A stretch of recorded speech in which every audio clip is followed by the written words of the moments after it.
Hey nerds, Farmer Jesse here. Welcome to Growers Daily, your daily dose of ecological farming insight. It is Tuesday, January 13th, 2026, and today we are talking about if you need grow lights or heat lamps and what the pros use for their starts. We discuss newspapers as a mulch or assistant mulch, and we'll go out into the field and do a little soil block along. So let's do it.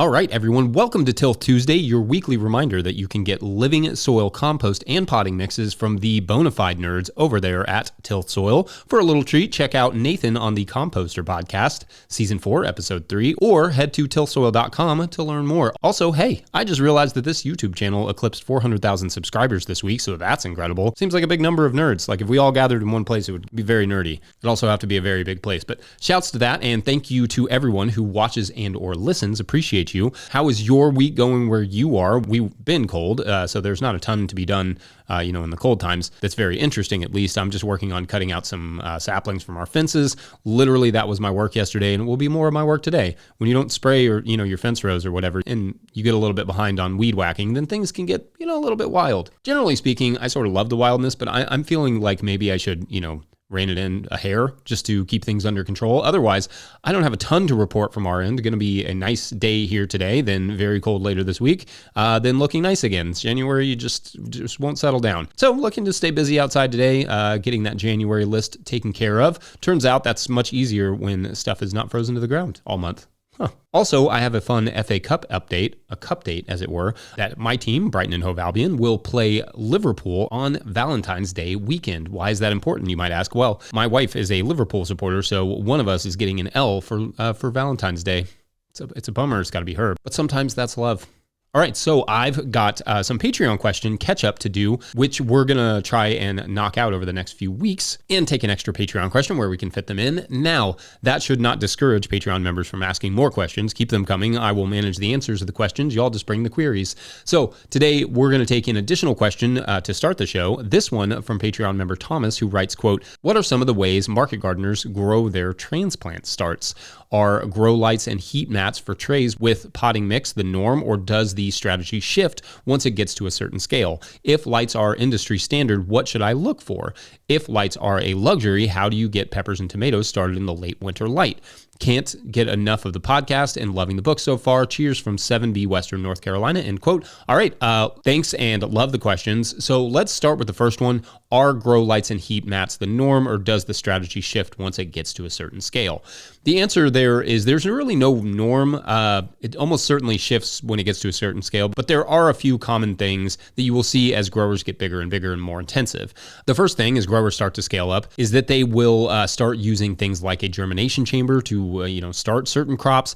These chambers can be made out of old refrigerators with a thermostat or just insulated cabinets of whatever sort.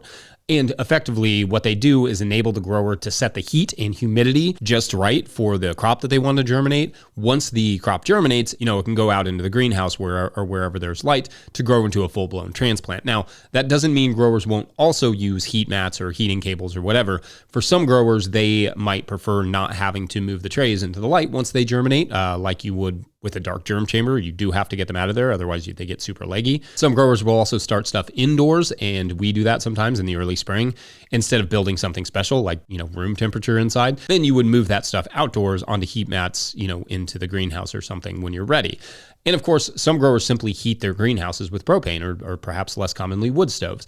In effect, there is no one right way to do it, just whatever is the most efficient and easiest on your scale. For us, we start stuff on heat mats and then move them over, heating cables in a small, simple greenhouse on super cold nights below 25 degrees Fahrenheit, or that would be like -3 Celsius. For more sensitive crops like early peppers and tomatoes, we will either have some house guests for the night, not preferred, or simply put a heater with them overnight. If you don't have electricity in your greenhouse, your options are limited for the really cold nights. Thermal mass, like water barrels, can only do so much, and composting comes with other risks. Like if you're trying to use the heat of the compost to heat up your tunnel, there could be other problems with that. Rocket heaters are somewhat of an option, and I know people who have had success using them, but the work required to maintain them overnight and all winter is not nothing. And if it fails, or you sleep through your alarm to go, restock it, or both, well, poof. So yeah, house guests. Now, you also asked about grow lights, and some growers do use them, like even in their greenhouses, and some don't. If you were really trying to push your season, really, really hard in the spring, and you plan to heat the space where you are growing, you could add lights to it for the early morning and later afternoon to speed things up. Or for instance, if you do have some quote unquote house guests, you could have a couple lights for getting them through cold, dark snaps when the greenhouse is just not heating up. The early tomatoes and peppers is a good question. We usually put them near a window with a couple very basic grow lights to help get them through. Like if it's really cold outside, it's cloudy, the greenhouse isn't warm, we'll keep them inside and we'll put them near a window with some grow lights. But during that period, we are not usually trying to necessarily like grow them per se, just to kind of keep them alive until the sun comes back and heats the greenhouse. And we're just trying to keep them from being too leggy. For us, in the earliest part of the spring, we simply try to time those sorts of crops so that the slow growth they have does match up with when we want to plant them. Does that make sense? Like, I don't really want to grow them too fast because I don't need them ready by February here. Like, I'm not going to try and do like heat mats in 24-hour sunlight to just get them really big, really fast. I shoot for the first week of April to put those into the tunnel. So I start them and move them around and protect them as needed, and usually starting in like February. Nothing crazy there. Because I don't really grow with lights at all, I don't want to advise too much on which ones to buy. I would just call a grower supply store and have them tell you how much space you need to have light for, and if it's to grow the plants or just like maintain them through cold snaps. I think those little details are important. It really just comes down to your space and budget, but I think it doesn't hurt to put your goals into a 5-year plan when you're planning your market garden. Like maybe you just start with what you can afford, but in the 5-year plan, you want to get a heated greenhouse, like up and running with additional grow lights, proper ventilation, built-in heating, well-made tabletops, all those things. Anyway, I hope there was something helpful in there. Listeners and viewers can feel free to add on. We're going to take a quick break, and when we come back, newspapers in this ecology, BRB. Today's episode is brought to you by High Mowing Organic Seeds.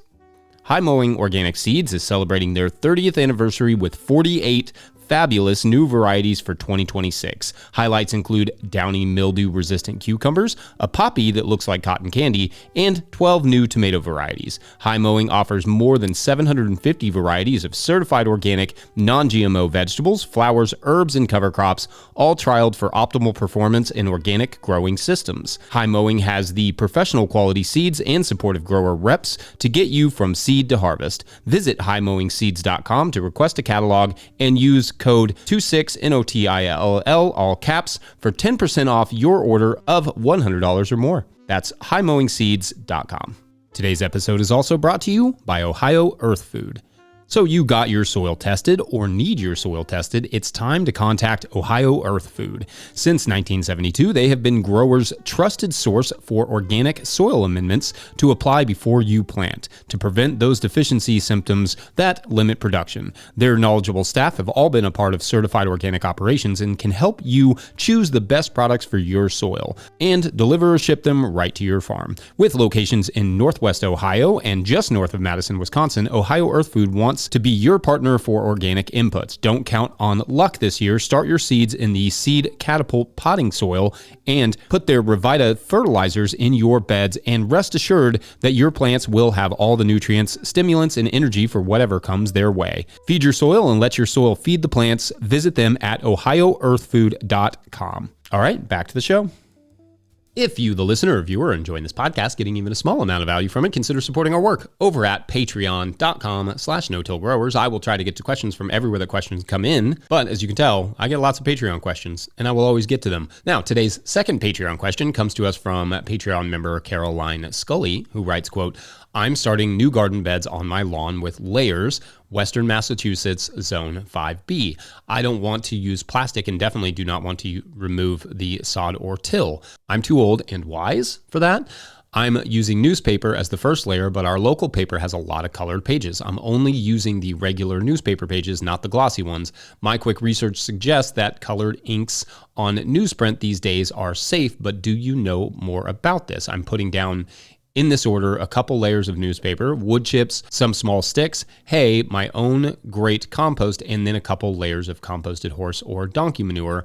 I'll probably plant a legume like field peas in the early spring and then use the beds in the summer for beans and or peas. I'm assuming the soil layers may be low in nitrogen due to all the woody material. Most likely, the layers will all be frozen for most of the winter. My new beds may not be great for the first year, but I'm hoping for something. I have had success with similar methods in the past. Any suggestions, feedback, and or ideas for what to plant the first year? End quote. Okay, so fun question here. There are actually quite a few things to touch on. First is the newspaper and colored ink question. Generally speaking, I suggest avoiding colored inks, but definitely glosses like you are. Some may be perfectly fine, but especially with those glosses, some will likely contain things like PFAS, forever chemicals that you don't want to purposely add to your gardens. Good that you're kind of steering away from that. Sticking with the black and white inks, non-glossy ones is generally recommended. Now, if it's matted, non-glossy inks, I'm not going to suggest you use that material, but that concerns me quite a bit less. These days, like you said, those inks are fairly non-toxic, often made with vegetable oils. They may contain some petroleum products. They may also contain some small amount of heavy metals, sometimes used for certain pigments, like everyone's favorite pigment, the exotically named cadmium yellow, but not likely enough to be an issue unless you are using tons of this stuff, which it sounds like you are not. Now, colored inks are still not permitted in certified organic farming, so just not a tool like certified organic growers can use, but on a small scale, I think it's largely fine. And I like the layers idea. I might break up the carbons a little bit if it were me, like with the compost, more lasagna-y style. So a little bit of carbon, a little bit of compost, little carbon, little compost. But either way, with enough time, it should be good to go. I think your instinct to plant a cover crop in the spring as the first crop is a good idea. It might, however, not quite be ready to roll for great production by the early summer, maybe more like mid to late summer would be my guess. But truthfully, that does depend on how deep you go with the compost layers and what crops you're talking. If you have 8 inches or more of compost, most shallow rooted crops will likely do fine that first year. That would be like the squash family, lettuces, peas, beans, onions, spinach, kale, chard. Maybe even carrots may do fine. You'd be surprised. Some of the deeper rooted crops like tomatoes and peppers, it's hard to say. I would probably not shoot for those my first season. With the roots running into those wood chips, I don't have a ton of confidence that those crops would be super happy, at least not at first. You really never know, though. It depends a bit on how warm your winter is, how coarse the wood chips are, how good the compost is, etc. Obviously, a lot of nuances to your situation there, but I hope something in there was helpful and maybe keep us abreast at how it goes and what worked and what didn't. Even better, and this goes for anyone and everyone, please always feel free to send a 20-second farm video clip over here to farmermike@notillgrowers.com, and we can share those here on the show. I get the impression Mike and I are not the only ones who have enjoyed seeing your farms and gardens, so send them along. Otherwise, we're going to take a quick break, and when we come back, we're going to head out to the field. Like for real, though. I mean, I am. You're going to join me. Be right back. Today's episode is brought to you by Johnny's Selected Seeds. Johnny's Selected Seeds is a proud supporter of Growers Daily. At Johnny's, they do more than sell seeds. They grow them. They trial them to see how they perform on Johnny's research farm in Maine and across the U.S. and Canada. Only the best varieties are added to their catalog and website. When you need proven varieties you can count on and detailed guidance from seedling to harvest, consider Johnny's your trusted growing partner. JohnnySeeds.com. That's JohnnySeeds.com. All right, back to the show. Okay, then we're going to do something just a little bit different today. So every Tuesday, I want to end with a little tool focus. But last week, I was doing some soil blocks, and I thought, why not bring you along with me, and you can, like see the process and some of the nuances to it. I'd like to incorporate this sort of style of segment in the future if it works. So let me know what you all think, and if it's helpful, or if you're like, maybe that wasn't very fun to watch or listen to. Let me know. Especially you podcast only folks. This may not be as fun or helpful for you, but let me know. All right, I'll meet you in the greenhouse.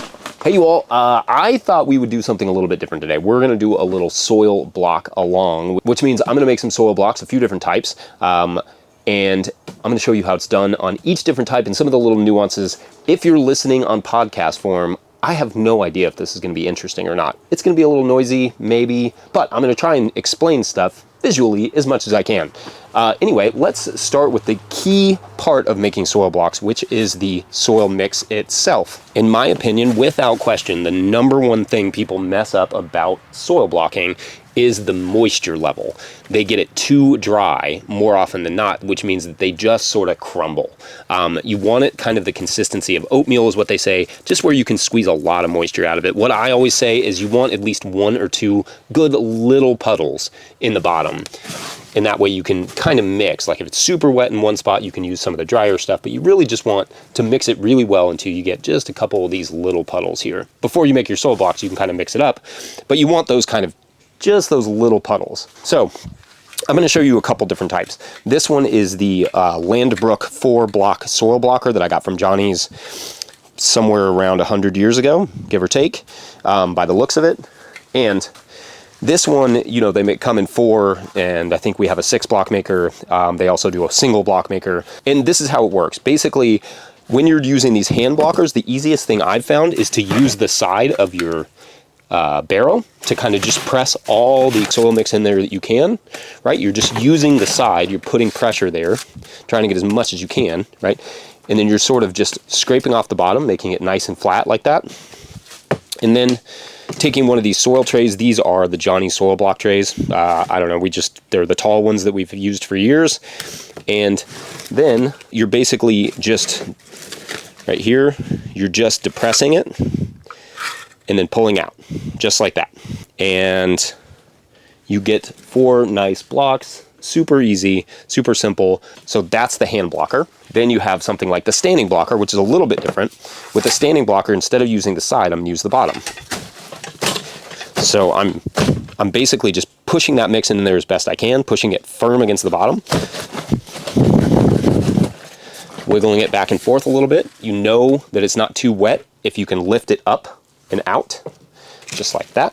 And then I put it on the soil tray, and I'm gonna move this up here so you can see it. And then it has this little plunger at the top. I'm just gonna push down a little bit like this way and depress that plunger and kind of just work it out gently, right? And then that way you get these nice, in this case is a 35 block maker, so you get 35 nice blocks, just like that, pretty fast.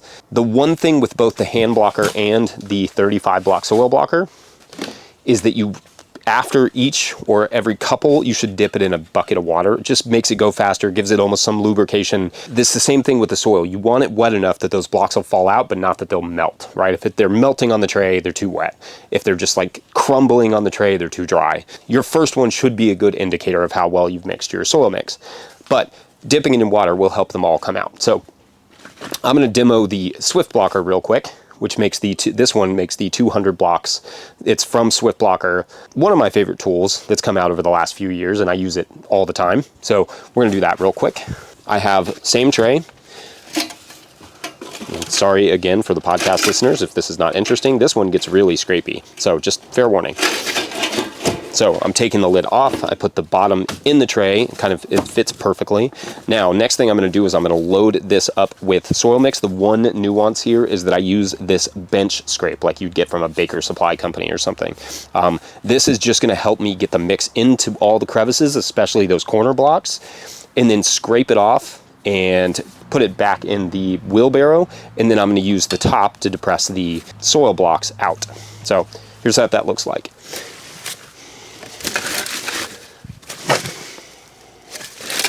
I am loading it up currently with soil mix if you're listening on podcast form. I have no idea what that sounds like to you. And then I'm going to scrape it in, try and pack it into those corners, kind of go back and forth the bottom of the bench scrape.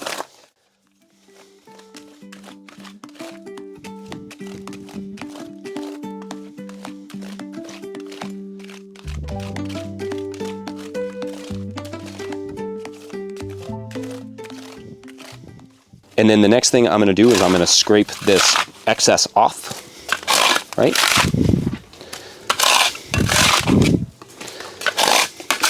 And the biggest thing with scraping the excess off is you wanna make sure there are no sticks sitting on top of the actual grid, because that will clog the Swift blocker. It'll make it impossible to really plunge them out well. So the cleaner that is, the easier. And then we're gonna put the top on. Right? We're gonna go back and forth, just like so. Takes a little bit of muscle in your hands, but after a while you get hang of it and you just go back and forth until it comes all the way to the top. You're gonna pick it up, tap both sides, and then just lift. And there you are, 200 blocks. All right, I hope you all enjoyed that. Let me know what you think or any questions you have. I can always do these in the field ones, and I'm gonna make probably several bazillion of these this year, so I'm happy to come back and revisit this subject. Otherwise, when we come back, I have no idea. Whatever Farmer Jesse planned for you. It'll probably be awesome, or at least nerdy. All right, I hope that was at least a little bit interesting, fun. Let us know if you like that sort of in the field segment in the comment section here at No Till Growers YouTube channel, or message me at patreon.com/no-till-growers. Patreon members, you can always do that. Otherwise, I think that's it for this Tuesday. Don't forget, No Till Growers is now officially a nonprofit 501c3, so donations are tax deductible and greatly appreciated. Please make sure to like and subscribe and or follow wherever you're getting this podcast. That's an easy way to help us out as well. Enormous thank you to all of our show sponsors. And if you'd ever like to sponsor this show, you can reach out to Farmer Michelle at no-tillgrowers.com. Huge shouts to Willie Breeding for the theme music, Mike Hilbert for the production help and editing, and also my wife Hannah for everything in the world. Also, shouts to Epidemic Sound for the background music that you can hear.